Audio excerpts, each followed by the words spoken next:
Mahabharatam episode 1. Ganga மகன் பீஷ்மர் பிறந்த கதை. இந்த உலகத்தில் பல ராஜ்யங்கள் தோன்றியும் மறைந்தும் போயின. ஆனால் 1000 ஆண்டுகளாக மக்களின் மனதில் வாழ்ந்து கொண்டிருக்கும் ஒரு இதிகாசம் மகாபாரதம்.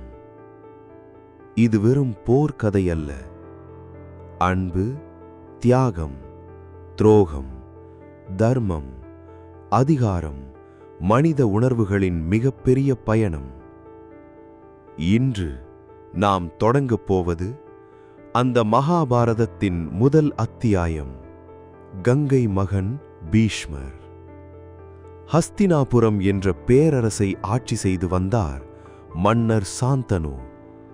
அவர் வீரத்திலும் அறிவிலும் சிறந்தவர். மக்கள் அவரை மிகவும் நேசித்தனர்.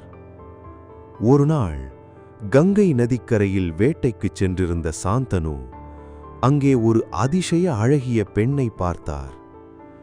அவள் முகத்தில் தெய்வீக ஒளி, காற்றில் அசையும் நீண்ட முடி. அவளை பார்த்த அந்த நொடியே சாந்தனுவின் மனம் அவளிடம் அடிமையானது. அந்த பெண் சாதாரண மனிதரல்ல. அவள் கங்கை தேவி. சாந்தனு மெதுவாக கேட்டார், சாந்தனு, தேவி, நீங்கள் யார்? உங்களை என் வாழ்க்கை துணையாக ஏற்றுக்கொள்ள ஆசைப்படுகிறேன். கங்கை சிரித்தாள். கங்கை, மன்னா, நான் உங்களை திருமணம் செய்து கொள்ளுகிறேன். ஆனால் ஒரு நிபந்தனை. நான் என்ன செய்தாலும் நீங்கள் என்னிடம் கேள்வி கேட்கக்கூடாது, என்னை தடுக்கக்கூடாது. சாந்தனு காதலால் கண்மூடியிருந்தார். அவர் உடனே சம்மதித்தார். இருவருக்கும் திருமணம் நடைபெற்றது. காலம் மகிழ்ச்சியாக சென்றது. சில மாதங்கள் கழித்து அவர்களுக்கு ஒரு குழந்தை பிறந்தது. ஆனால் அந்த இரவு கங்கை அந்த குழந்தையை எடுத்துக்கொண்டு நதிக்கரைக்குச் சென்றாள் மற்றும் அந்த பச்சிளம் குழந்தையை நதியில் விட்டுவிட்டாள். சாந்தனு அதிர்ச்சியடைந்தார். ஆனால் தான் கொடுத்த வாக்குறுதியை நினைத்து அமைதியாக இருந்தார். ஏன் இப்படி செய்கிறாள் என்று உள்ளுக்குள் துடித்தார்.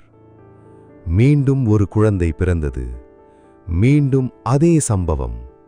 இப்படி 1, 2, 3, 7 குழந்தைகளையும் கங்கை நதியில் விட்டுவிட்டாள். 8வது குழந்தை பிறந்தபோது சாந்தனுவால் இனி பொறுக்க முடியவில்லை. சாந்தனு, நிறுத்து கங்கை, நீ ஏன் இந்த கொடுமையை செய்கிறாய்? இது என்ன பாவம்?